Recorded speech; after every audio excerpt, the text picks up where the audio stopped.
Welcome you to round 9 of the Lucas Oil Pro Motocross Championship, sanctioned by AMA Pro Racing, the Motorsport.com, Washougal National.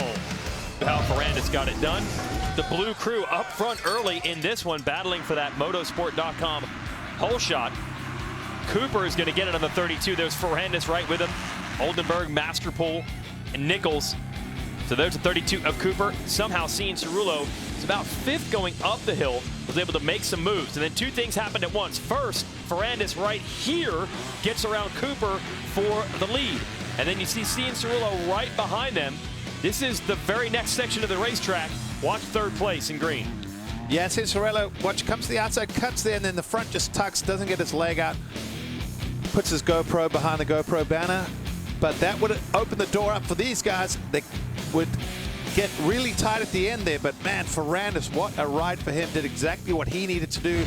Sexton, a good ride for 4th. Nichols 5th. McAdoo ties a season best with 6th. Moseman, Hampshire, Heart Rapid riding very well as of late. A Cycle Trader, Rock River, Yamaha 9th. Derek Drake, a good ride.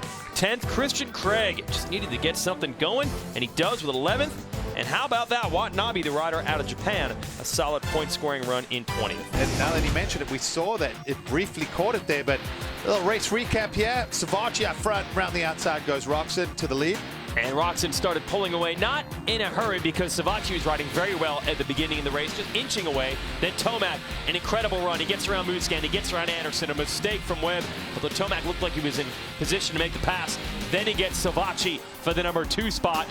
And then the question, could he close in on Roxon from about 7 seconds down? Yes, he could. Multiple times. In fact, here it is, coming to the corner.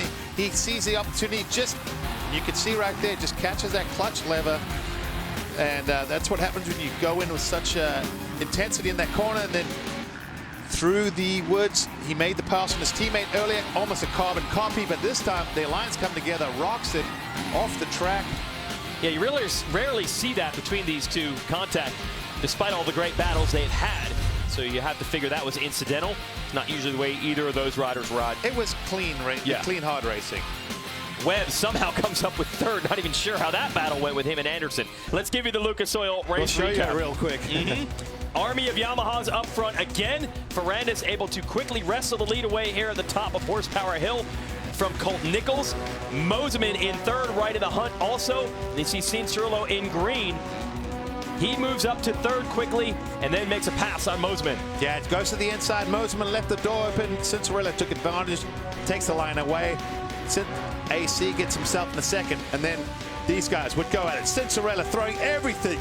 He launched that jump, one whoop deeper into the sandpit, but time would just come up short for him. Yeah, a little mistake here early. That allowed Ferrandis to pull away a little bit, but probably 4 or 5 times in this moto, Cianciarulo reeled him back in, got close, showed him a wheel.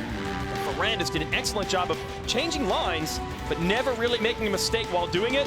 And then it comes down to the final lap. But yeah, these guys have thrown everything at it.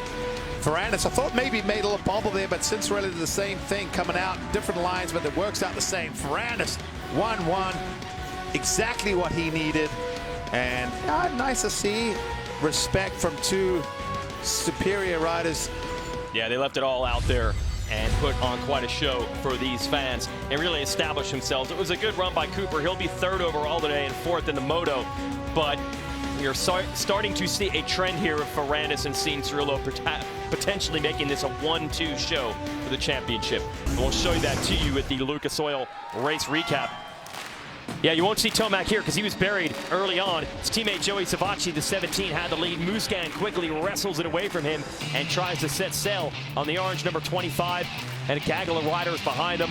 Zach Osborne, Jason Anderson. But here's Tomac on the run. First, he has to get around 2nd place, Ken Roxon. This is an area where you rarely see passes, but he had it figured out today.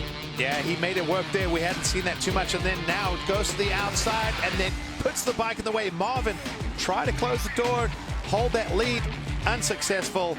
Tomac to the front. 15th, we had him unofficially on the first lap. 1st at the end. He was also today's fastest qualifier and won the first moto earlier this afternoon in similar fashion. Got to say, that's the best ride for Tomac this year. He did have a 1-1 at round 2 at Fox Raceway at Pella. That was impressive. This may be just a notch above that. That's not what the competition wanted to see going into the break. Ken Roxon's back on the podium for the first time since High Point back in June. So a nice rebound by him. He also was second in our second moto a week ago. So he's gone 2-2-3 of the last 3 motos. Starting to rebuild his program.